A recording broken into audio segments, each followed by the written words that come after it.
어제 우리 시장은 전거래일 급등을 뒤로하고 소폭 내렸습니다.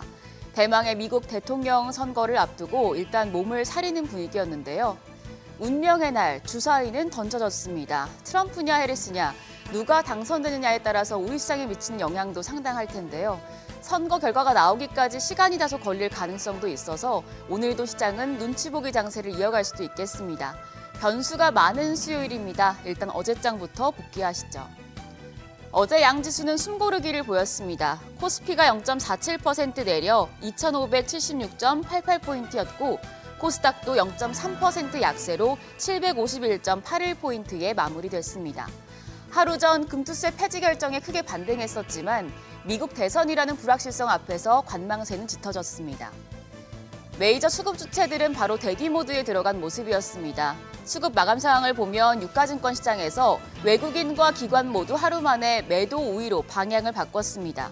외국인 1,441억 원 순매도했는데 특히 삼성전자의 순매도 금액이 컸고요. 기관도 2,857억 원 팔자 포지션 취했습니다. 개인만 3,890억 원을 담았습니다. 코스닥 시장에서는 외국인만 팔았습니다. 1,082억 원 매도세 기록했고 기관이 435억 원 순매수, 개인이 713억 원 매수 우위로 지수의 하단을 지지했습니다. 화요일장 시총 상위 종목들도 전 거래일과는 사뭇 다른 분위기였습니다. 유가증권 시장 1위부터 8위까지 모두 내렸는데요.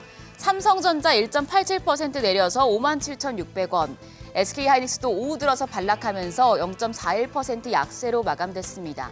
그 밖에 LG에너지솔루션이 1.4%, 삼성바이오로직스와 현대차도 1% 가까이 내렸고 셀트리온이 1.6%, 기아 0.4% 조정을 받았습니다. 반면에 KB금융이 0.3% 반등에 성공했고요. 네이버가 0.46% 오르면서 오랜만에 시총 10위 자리했습니다. 코스닥 시총 상위 대형주 희비는 엇갈렸습니다.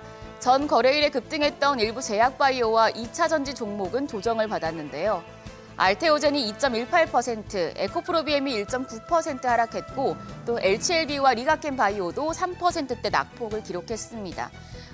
지금 엔캠 같은 경우에 3%대 넘는 하락세를 보였고요. 반면에 에코프로가 0.81% 추가 상승했고 보톡스 관련주인 휴젤이 1.57%, 삼성장대학과 클래시스도 1% 내외 강세 기록했습니다. 더불어서 반도체 소부장 업종인 HPSP 종목도 1.65% 상승세 기록했습니다. 떨어지나 싶었던 환율은 다시 올랐습니다. 정유장 마감 시간 달러 기준 7원 70전 오른 1,378원 60전에 거래를 마쳤습니다. 미국 대통령 선거에 대한 경계감과 외국인이 국내 증시에서 다시 순매도로 돌아서면서 환율을 밀어 올렸습니다. 이후에 야간 거래에서 1,380원 선을 넘나들던 환율은 오늘 새벽 역외환율에서는 1,378원 선을 나타냈습니다. 오늘 외환시장 보합으로 출발할 가능성이 높지만 속속 나오는 개표 결과 등에 따라서 내일까지는 환율이 요동칠 수 있으니 유의하시기 바랍니다. 트럼프와 해리스와 트럼프 누가 되든 국내 증시에 영향을 줄 것은 분명합니다. 증권가에서는 대체로 대선 결과 발표 이후에 시장의 상승을 예상하고 있는데요. KB증권은 대선 이후부터 다음 선거까지 주식시장을 나쁘게 보지 않는다고 설명했습니다. 그러면서 주가에 중요했던 건 대선 결과보다도 의회 선거 결과라고 강조를 했는데요. 민주당과 공화당 후보 중에 한쪽이 대통령에 당선이 되고 의회 권력을 반대 세력이 가져갔을 경우에 S&P 수익률이 가장 높았다는 겁니다. 그러면서 KB증권 분석에 따르면 해리스 후보가 당선됐을 때 의회가 분점되거나 또 공화당이 상하원 모두 승리할 경우로 전망이 되므로 주가 상승 기대는 높아질 것으로 예상됩니다. 더불어서 트럼프 후보가 당선됐을 때 공화당이 석권하지 않는다면 마찬가지로 주가 성과 나쁘지 않을 것이고요. 공화당이 석권했을 때는 위험 관리가 좀 필요하지만 민주당이 석권했을 때보다는 수익 기회가 있을 것이란 기대가 형성될 것으로 전망됩니다. 그렇다면 트럼프 수혜주, 해리스 수혜주를 꼭 나눠서 볼 필요는 없겠습니다. 실제로 트럼프 수혜주로 꼽히는 금융주 수익률이 트럼프 집권 기간 때보다도 바이든 집권 때 더 좋았고요.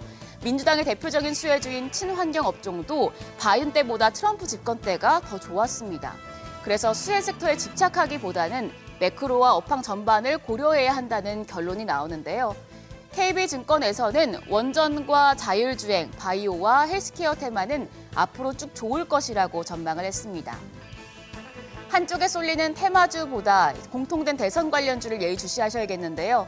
DS투자증권은 국내 공통된 미 대선 관련주로 우주항공과 건설 장비, 전기 등에 관련된 종목을 꼽았습니다. 한화에어로스페이스와 LIG넥스원, 현대로템, 한국항공우주, 하나시스템을 비롯해서 한전 KPS와 한전기술, 두산에너빌리티, 한전산업 등이 포함되어 있는데 이 종목들도 체크해 두시죠. 마지막으로 오늘 장에 영향을 줄 이슈도 확인하겠습니다. 이렇게 바쁜 와중에 일본은행의 금융정책 결정회의 의사록이 공개됩니다. 일본은행의 금리 방향을 더 정확하게 확인할 수 있겠고요. MSCI 반기 리뷰도 이뤄집니다. 편입 종목으로는 현대로템, 편출 종목으로는 KT 등이 거론됩니다. 한편 미국 면역 항암학회가 개최돼서 제약 바이오주의 새로운 모멘텀이 될 수도 있겠습니다. 더불어서 실적 발표도 이어지는데요. 오늘은 SK텔레콤과 카카오뱅크, 한국금융지주, 카카오게임즈, 두산로보틱스 등이 3분기 실적을 공개합니다. 어제 시간의 거래에서는 그린벨트 해제 관련 종목들이 강했습니다. 정부가 12년 만에 그린벨트를 풀어서 서초와 경기 의왕, 고양 대곡, 의정부 용현 등의 신규주택 총 5만여 채를 공급한다고 밝힌 영향인데요. 관련주들 오늘장까지 강한 흐름 보여줄지 지켜보시죠. 간밤 뉴욕 증시는 누가 이기든 불확실성이 일단 해소됐다는 점에 주목하며 일제히 상승했는데요. 우리 시장도 미증시 훈풍을 이어받을지 아니면 미 대선 개표 상황의 영향을 더 크게 받을지 지켜보셔야겠습니다. 지금까지 어제장 오늘장이었습니다.